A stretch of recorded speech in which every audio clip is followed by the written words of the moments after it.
Yeah, here.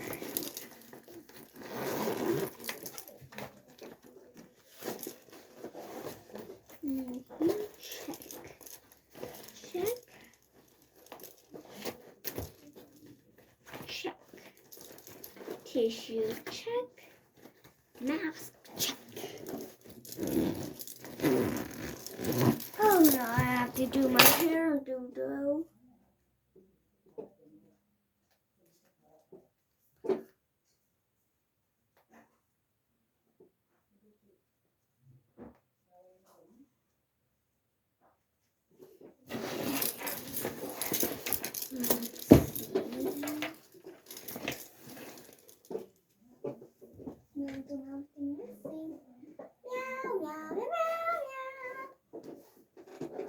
Oh, right. It's time to go lunch. Oh.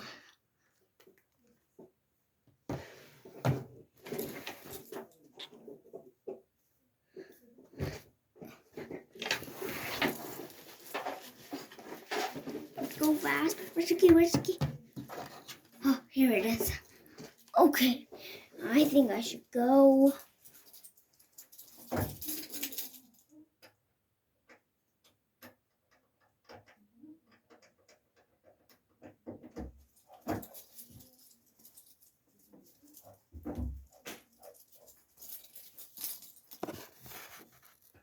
Oh, I was late in class. Oh, what a sad. All right, I have to lock the door.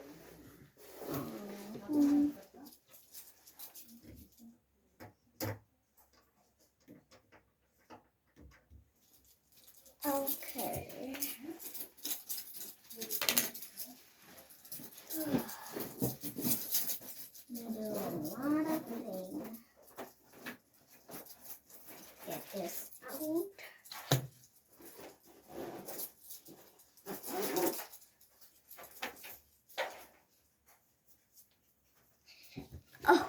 Oh, and today I'm going to read you a story. Okay, here. Check. Check. Today, I was late in class, so I'm going to tell you a story about who is late in class. It's not a late, it's a missing class.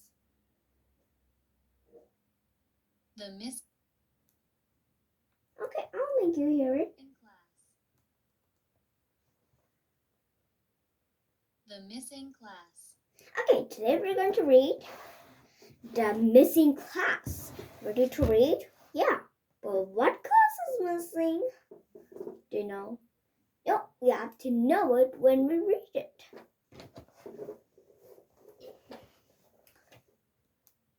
Chapter 1. Heaney slips in. Late. I'm so late. Heaney quickly woken up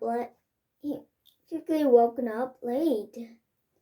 Well, Heaney had woken up late. Panted Heaney. She had dressed quickly and rushed out the door. When she got to the bus stop, the bus shelter was empty. I missed the school bus, Heaney cried. Heaney had to catch the normal bus. It went a long way to school. Mrs. Winbank, the school office manager, was on the bus. Heaney tried to hide from her by burying her head in a book. Can't this bus go any faster? She wished. Yeah. At last, Heaney got to school, but the playground was empty. Oh no, she sighed. The bell is already gone. I'll be in trouble for being late.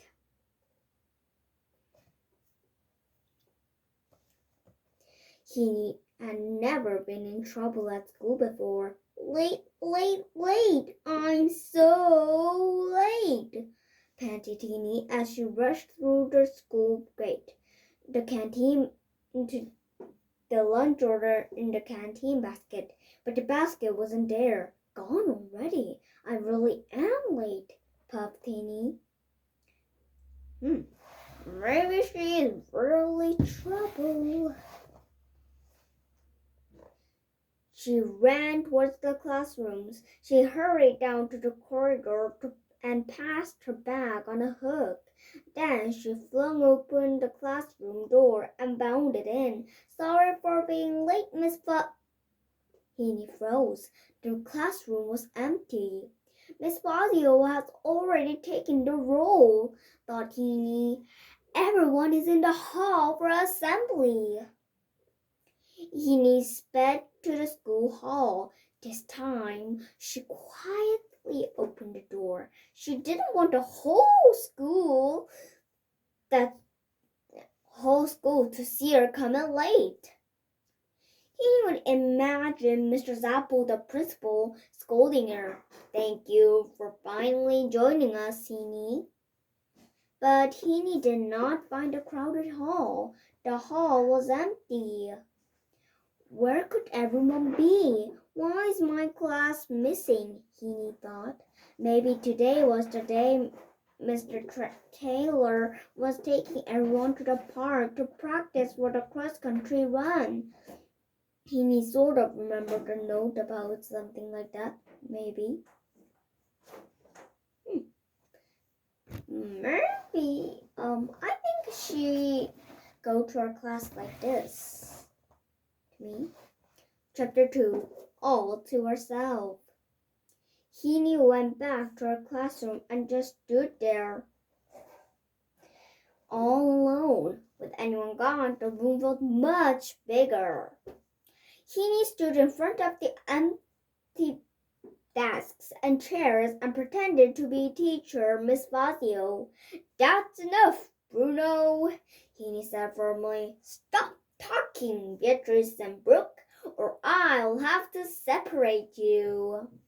Stop talking, Beatrice and Brooke.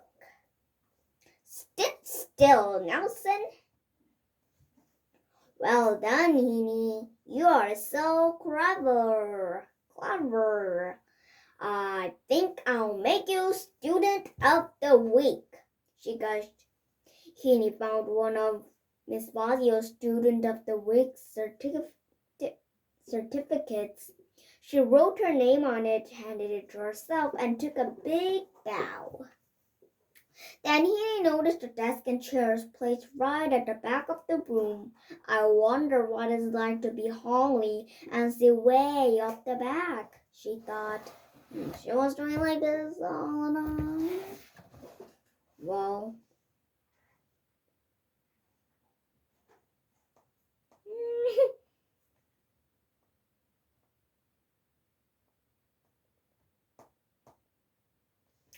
Heaney then did something that she would never dream of doing.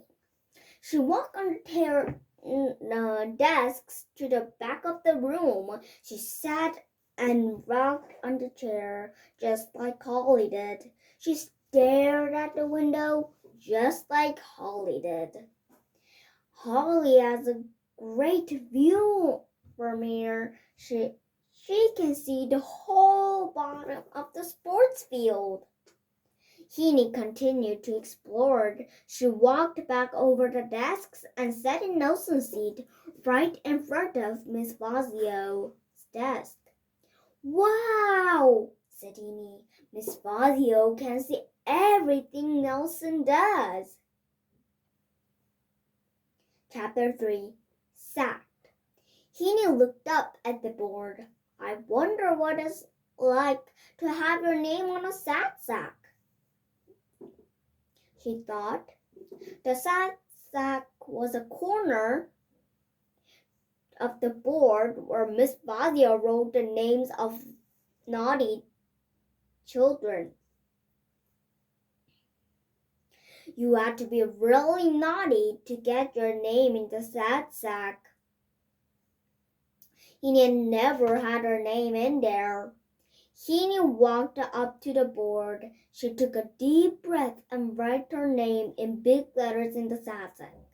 H-E-E-N-I. Then she walked to the back of the class, over the desks, to the back of the class, over the desks, and looked at her name on the board. It gave her goosebumps. Really? Suddenly, Heaney heard footsteps in the corridor. Miss Fazio, she thought. She ran to the board and rubbed over her name. She rubbed and rubbed, but it wouldn't budge. It won't even smudge. No! Cried Heaney. I've used a permanent marker. The door swung open. Chapter 4. How embarrassing. Heaney, said Mrs. Winbank with surprise. I thought that was you on the bus. What are you doing in here all along? I'm waiting for my class, said Heaney. I think they're up at the park with Mr. Taylor. Really? Replied Mrs. Winbank with a chuckle. Have you checked your timetable?